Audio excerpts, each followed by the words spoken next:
Hello दोस्तों, तो इस वीडियो में हम लोग बात करने वाला टाटा मोटर्स के बारे में। तो यदि आप टाटा मोटर्स की चार्ट देखें तो आपको एक चीज़ देखने को मिलती है कि इसका जो सबसे अच्छा हाई चल रहा था 2018 के आसपास चल रहा था, जो 200 रुपये के पास था। और 2018 के बाद ये ग्रेजुअली आपको एक डाउनफॉल में देखने को मिलता है और लगभग 100 रुपये तक आ गया। पर उसने फिर एक बहुत अच्छा ग्रोथ दिया और वो एक रैली देने के बाद फिर 200 के बाद फिर से उसने एक बहुत अच्छा डाउनफॉल देखने को मिलता है। तो अच्छा डाउनफॉल का रीज़न ये था कि कोविड आया था, कोविड में सारा मार्केट गिरा था और यदि आप देखें उसका रेट तो ऑलमोस्ट 60-70 रुपये तक चला गया था। तो उसका लो आपको 60-65 के आसपास मिलेगा और एकदम आराम से उसको आप 70 रुपये तक में खरीद सकते थे। तो कोविड के जब डाउनफॉल देखने को मिला था, जब निफ्टी 7,500 के आसपास, उस समय आपको एक बहुत अच्छा लो पर टाटा मोटर्स पहुंच चुका था और उसके बाद फिर उसने रैली देना शुरू की क्योंकि निफ्टी भी चढ़ने लगा और बहुत ईजिली वो 150-160 तक चला गया था सिर्फ बहुत ही कम समय में। तो नवंबर तक वो अपना एक 160 का मार्क टच कर चुका था।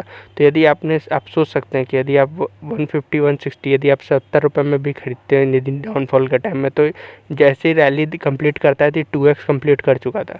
तो डैट इज़ द रीज़न कि ये एक टाटा मोटर्स सबके नज़र में आ गया कि अरे यार ये तो बहुत अच्छा रैली देता है। फिर उसके बाद उसके ईवी के बहुत सारे मोटर जो कार्स हैं वो लॉन्च हुए और उसके बाद आप एक बहुत शार्प रैली देख सकते हैं।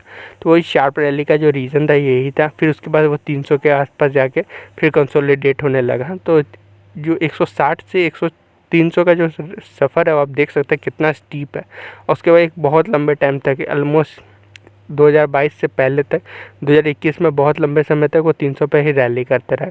तो इसी को कहते हैं ट्रेडिंग इन द जोन। तो ट्रेडिंग इन द जोन में जो ये इशू होता है कि यहाँ पे आपको स्विंग ट्रेड बहुत अच्छे मिल सकते हैं, पर यहाँ पे टाटा मोटर्स ने बहुत अच्छा एक वेल्थ को सपोर्ट किया कि मार्केट थोड़ा लेफ़्ट राइट भी हुआ पर मार्केट के साथ टाटा मोटर्स ने अपने आप को नीचे नहीं जाने दिया। और जो इन्वेस्टर्स का जो सपोर्ट था, इन्वेस्टर का भरोसा था टाटा मोटर्स पर, वो लगातार बना ही रहा।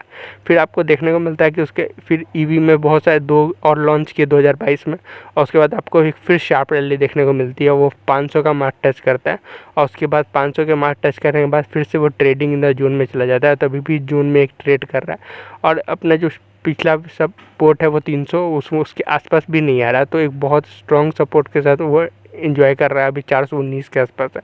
तो आप देख सकते हैं कि यदि आप 70 से 420 मतलब ऑलमोस्ट 7x के आसपास वो ट्रेड करने की कोशिश कर रहा है। अभी वो आराम से 6x के आसपास यदि 70 रुपये में किसी ने ख़रीदा होगा और यदि उसके लो से किसी ने ख़रीदा होगा ऑलमोस्ट जो 60 रुपये के आसपास था, तो वहाँ से 7x का प्रॉफिट इसने बनाया है। तो जो प्रॉफिट इसने बनाया है वो इस एक्स्ट्रा ऑर्डिनरी तो है, पर क्या टाटा मोटर्स इसके कारण बहुत अच्छा शेयर हो सकता है और यहाँ से क्या मल्टी बैगर हो सकता है, इसके लिए हमें थोड़ा टेक्निकल को छोड़ के थोड़ा सा पीछे हटना पड़ेगा और थोड़ा फंडामेंटल की तरफ जाना पड़ेगा कि क्या ये जो इसका लाइन है क्या यही रेट से ग्रोथ कर सकता है या नहीं।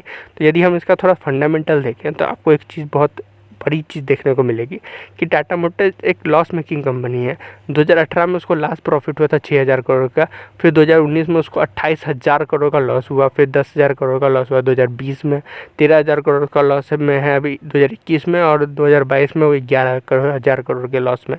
तो इसी के बाद वो 2018 में जब उसका लॉस आया, 2019 में जो उसका लॉस आया था, इसी के बाद आपको देखने को मिलता है कि 200 से 100 रुपये हो गया था, एकदम ऑलमोस्ट 50% इरोड हो गया था।